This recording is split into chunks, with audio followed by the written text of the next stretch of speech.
Hello everyone! Welcome back to my YouTube channel.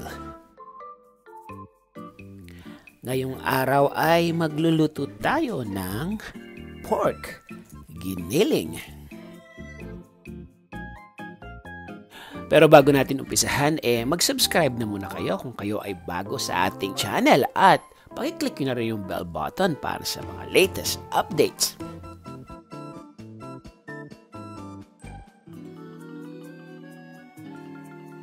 Alam kong excited ka na sa ating menu for today, kaya uumpisan natin to agad-agad pagkatapos ng video ito.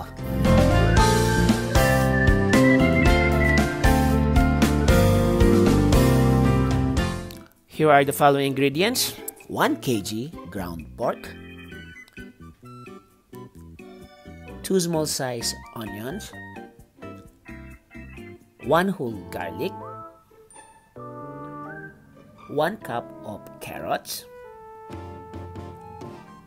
1 cup of potato.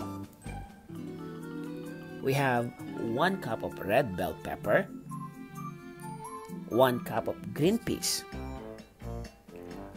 1 piece lemon para sa ating lemon juice, ang ating 1/3 cup soy sauce, gagamit din tayo ng salt to taste, ang ating 1 teaspoon black pepper, ang 2 pieces of bay leaves, ang 2 teaspoon annatto powder, 2 tablespoon of fish sauce, ang 20 pieces quail eggs, at ang ating 2 tablespoon cooking oil. Kapag mainit na ang ating kawali, ilagay na natin ang ating cooking oil. Painitin lang natin to ng bahagya bago natin ilagay ang ating minced garlic. Isutay lang natin for about 2 minutes.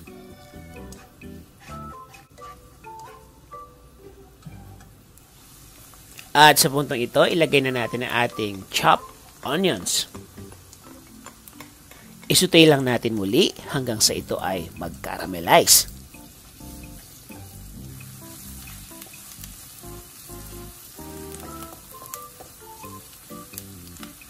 Next, ilagay natin ang black pepper at fish sauce.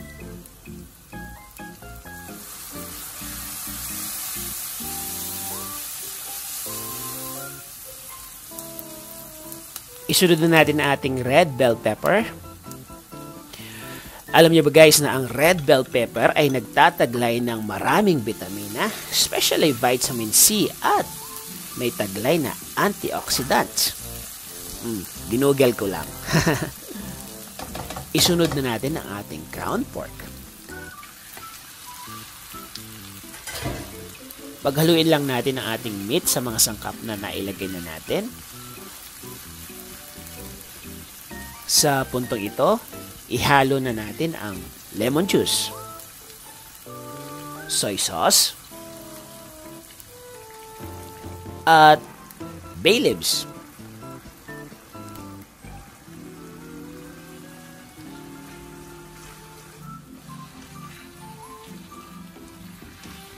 Paghaluin lang natin ang ating mga ingredients. At simmer natin ito for about 10 minutes. Guys, after 10 minutes, lagyan natin ng annatto powder. Ito ang magbibigay ng katakam-takam na kulay sa ating niluluto. Guys, ang ating nilagay na annatto powder ay optional lang. Pwede din naman na hindi nalagyan. So, paghahaluin lang natin ito ng maigi. Guys, nga pala, ang complete list ng ating ingredients ay nasa dulo ng video ito.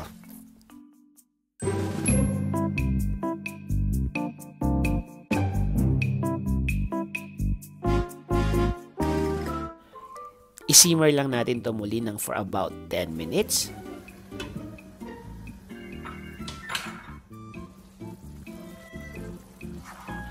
Guys, kung mapapansin nyo, nag-blend na ang pampakulay sa ating niluluto at unti-unti nang nagre-render ang fats ng ating pork.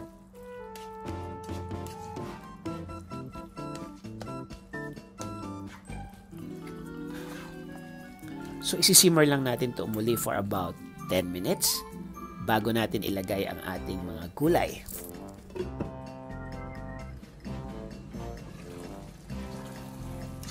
Haluin lang natin muli. Isunod na natin lagay ang ating mga patatas, ang carrots, at ang green peas. Wow, ganda ng kulay, di ba? Guys, alam niyo ba na huwag dapat lunurin ang ating pork giniling sa gulay? Although pag nilagyan mo ng gulay, dumadami ang ating niluluto. Pero kasi guys, nawawala ang lasa na hinahanap-hanap mo sa isang pork giniling.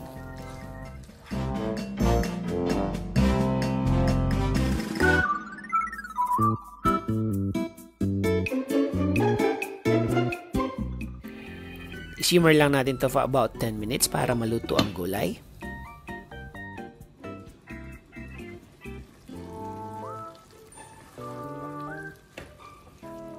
Guys, tinikman ko to kanina at mukhang di na natin kakailanganin ng salt.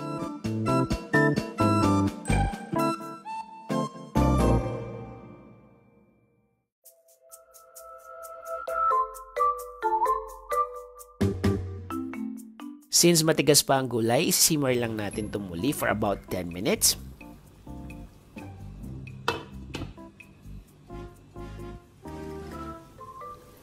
Dahil mukhang luto na to, ilagay na natin ang ating mga quail eggs. Yes!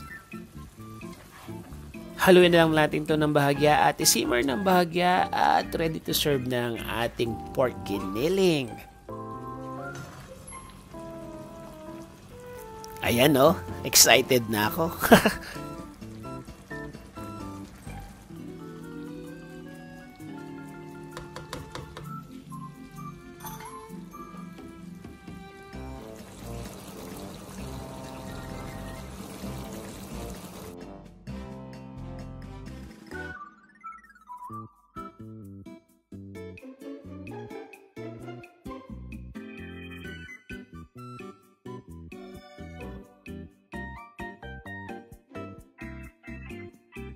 Presenting ang ating pork giniling.